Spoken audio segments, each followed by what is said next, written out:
Assalamualaikum warahmatullahi wabarakatuh. Saya Bejo Dodo, JGP angkatan 10 Kabupaten Grobogan. Di sini saya ingin memaparkan tentang koneksi antar materi modul 3.1, pengambilan keputusan berbasis nilai-nilai kebajikan sebagai pemimpin. Kegiatan pemantik. Bacalah kutipan ini dan tafsirkan apa maksudnya. Mengajarkan anak menghitung itu baik, namun mengajarkan mereka apa yang berharga atau utama adalah yang lebih baik. Dari kutipan di atas, apa kaitannya dengan proses pembelajaran yang sedang Anda pelajari saat ini? Berdasarkan kutipan tersebut, tersirat makna bahwa segala sesuatu harus dipelajari dari hal yang paling mendasar atau utama. Dalam materi pengambilan keputusan berdasarkan nilai-nilai kebajikan sebagai pemimpin, hal yang harus dipelajari adalah terkait dengan etika.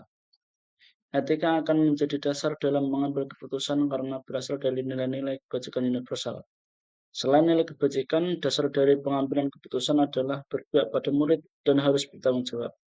Sehingga saat dasar pengambilan keputusan sudah dikuasai, maka permasalahan apapun akan lebih mudah dan lebih terarah dalam menemukan solusi permasalahan dan pengambilan keputusan. 2. Bagaimana nilai-nilai atau prinsip-prinsip yang kita anut dalam suatu pengambilan keputusan dapat memberikan dampak pada lingkungan kita? Prinsip yang dianut dalam pengambilan keputusan diantaranya berpikir berbasis hasil akhir, peraturan, dan rasa peduli. Ketiganya disesuaikan dengan situasi dan kondisi yang terjadi. Apapun prinsip-prinsip yang dianut tetap harus bersumber pada nilai kebajikan universal, sesuai dengan dasar pengambilan keputusan. Dengan mengacu pada prinsip dan nilai yang sesuai, maka kita akan mengambil keputusan yang lebih adil, bijaksana, dan berpihak pada murid, sehingga akan memberikan dampak yang positif bagi lingkungan tempat kita berada. Bagaimana Anda sebagai seorang pemimpin pembelajaran dapat berkontribusi pada proses pembelajaran murid dalam pengambilan keputusan Anda? Dalam proses pembelajaran, tidak menutup kemungkinan akan ada saja masalah di dalam kelas. Sebagai pemimpin pembelajaran, kita harus senantiasa peka terhadap segala persoalan yang terjadi dan mampu mengatasi dengan baik, sesuai dengan dasar pengambilan keputusan. Di antaranya berpihak pada murid, bersumber pada nilai-nilai kebajikan, dan harus bertanggung jawab. Maka secara tidak langsung kita telah memberikan contoh teladan pada murid cara pengambilan keputusan yang tepat, arif, dan tidak subjektif. Menurut Anda, apakah maksud dari kutipan ini jika dihubungkan dengan proses pembelajaran yang telah Anda alami di modul ini? Jelaskan pendapat Anda. Pendidikan adalah sebuah seni untuk membuat manusia menjadi berperilaku etis. Orang yang berpendidikan akan lebih memiliki etika dibanding dengan orang yang tidak berpendidikan. Dengan beretika, maka segala perilaku akan sesuai dengan norma, nilai, dan hukum yang berlaku. Sehingga dengan berperilaku etis sesuai dengan etika dalam pendidikan, maka akan mempermudah dalam proses pembelajaran maupun pengambilan keputusan. Rangkuman kesimpulan pembelajaran koneksi antar materi. Bagaimana filosofi Ki Hajar Dewantara dengan Pratap Triloka memiliki kaitan dengan penerapan pengambilan keputusan sebagai seorang pemimpin? Proses pengambilan keputusan yang dilakukan seorang pemimpin harus dapat memberikan contoh atau teladan yang lebih baik bagi yang dipimpinnya, yaitu Ingas Rasung Todo. Hasil keputusan harus mampu membangkitkan semangat untuk terus melakukan inovasi dalam pengambilan keputusan yang berpihak pada murid, yaitu Ing Madya Mangarso, dan seorang pemimpin harus terus memberikan motivasi atau bimbingan saat mengambil keputusan, yaitu Tutu Handayani, agar diperoleh hasil sesuai dengan yang diharapkan. Bagaimana nilai-nilai yang tertanam dalam diri kita berpengaruh kepada prinsip-prinsip yang kita ambil dalam pengambilan suatu keputusan? Nilai-nilai yang tertanam dalam diri sebagai guru penggerak diantaranya berpihak pada murid, mandiri, kolaboratif, reflektif, inovatif, harus menjadi dasar dalam pengambilan keputusan. Nilai-nilai tersebut akan berpengaruh pada prinsip pengambilan keputusan yang akan kita ambil disesuaikan dengan situasi yang terjadi dan pengaruhnya terhadap lingkungan. Bagaimana materi pengambilan keputusan berkaitan dengan kegiatan kucing yang diberikan pendamping atau fasilitator dalam pembelajaran proses pembelajaran kita, terutama dalam pengujian pengambilan keputusan yang telah kita ambil, apakah pengambilan keputusan tersebut telah efektif Masihkah ada pertanyaan-pertanyaan dalam diri kita atas pengambilan keputusan tersebut? Hal ini tentunya kita bisa dibantu oleh sesi coaching yang telah dibahas pada sebelumnya. Kegiatan coaching yang diberikan pendamping atau fasilitator dapat menjadi bekal dalam melakukan proses pengujian keputusan secara bertahap menggunakan 9 langkah pengambilan dan pengujian keputusan. Coaching dilakukan dengan melakukan kompetensi inti di antaranya kehadiran penuh atau presence, mendengarkan aktif, dan memberikan pertanyaan berbobot. Saat melakukan pengujian keputusan, sebaiknya menggunakan kompetensi inti coaching tersebut, sehingga kita dapat menggali informasi sebanyak-banyaknya dari permasalahan yang ditemui.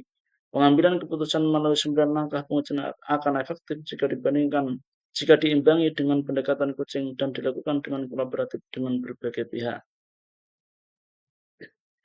Bagaimana kemampuan guru dalam mengelola dan menyadari aspek sosial emosionalnya akan berpengaruh terhadap pengambilan suatu keputusan khususnya masalah dilema etika?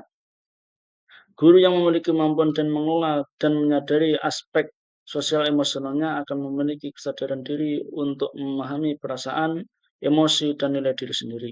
Memiliki kemanajemen diri sehingga mampu mengelola emosi dan perilaku, memiliki kesadaran sosial sehingga mampu memahami sudut pandang dan dapat berempati dengan orang lain, memiliki keterampilan berelasi sehingga dapat berkomunikasi dengan lebih efektif, dan dapat mengambil keputusan yang bertanggung jawab.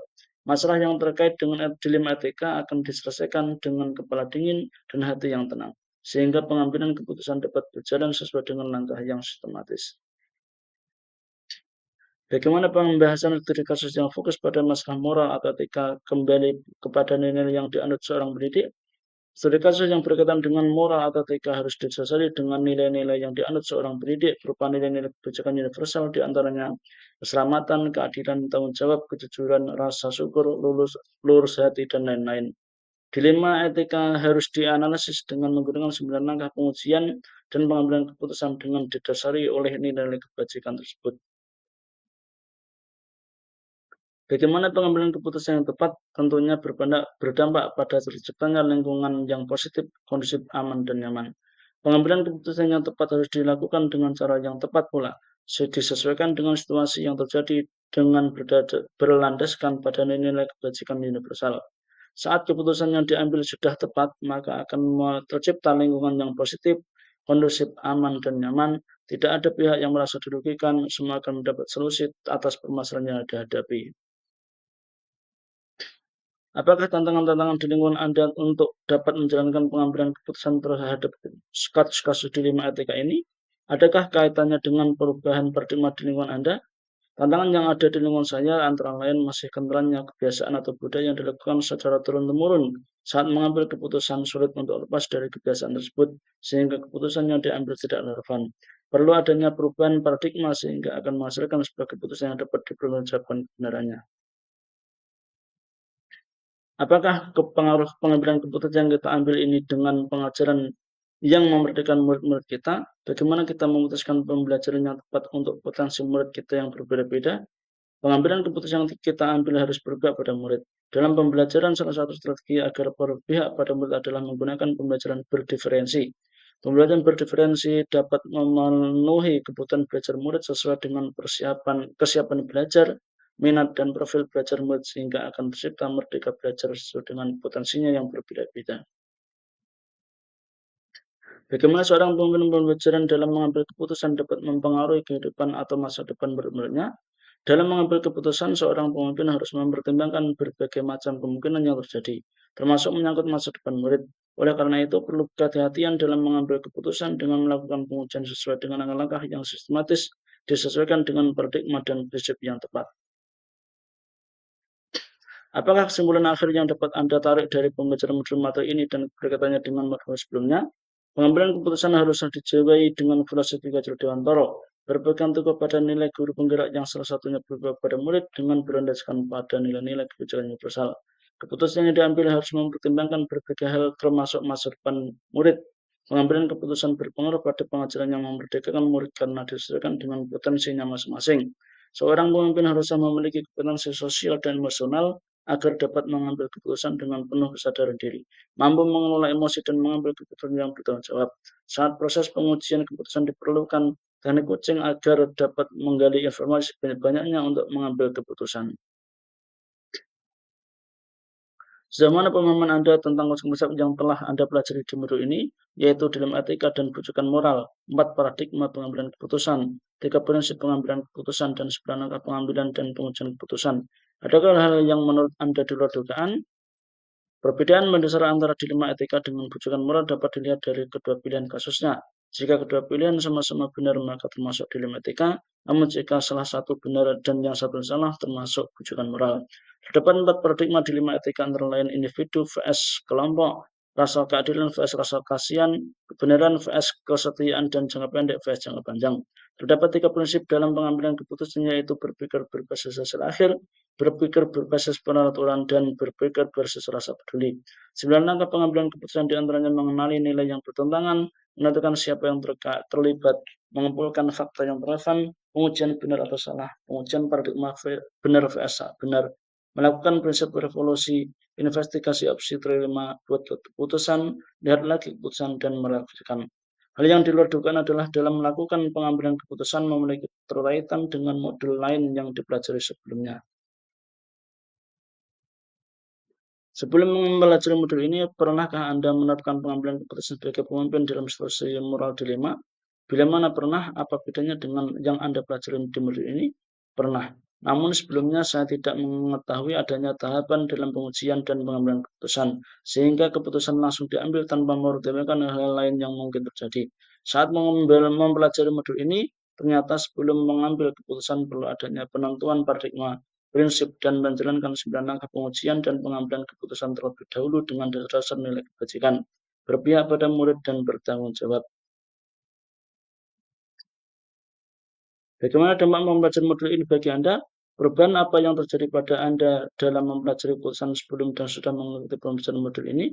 Mempelajari konsep ini sangat berdampak besar bagi saya, terutama berkaitan dengan cara pengambilan keputusan yang sebelumnya tidak menggunakan langkah-langkah apapun. Setelah mempelajari modul ini, perlu adanya pemilihan paradigma yang tepat, prinsip yang sesuai, dan melakukan 9 langkah pengujian dan pengambilan keputusan dengan sistematis. Seberapa penting mempelajari topik modul ini bagi Anda sebagai seorang individu dan Anda sebagai seorang pemimpin? Sangat penting mempelajari modul ini baik sebagai individu maupun sebagai pemimpin karena dapat mengambil keputusan yang dapat dipertanggungjawabkan dengan berlandaskan nilai kebajikan agar dapat berubah pada murid. Demikian pemaparan dari saya, cukup sekian, terima kasih.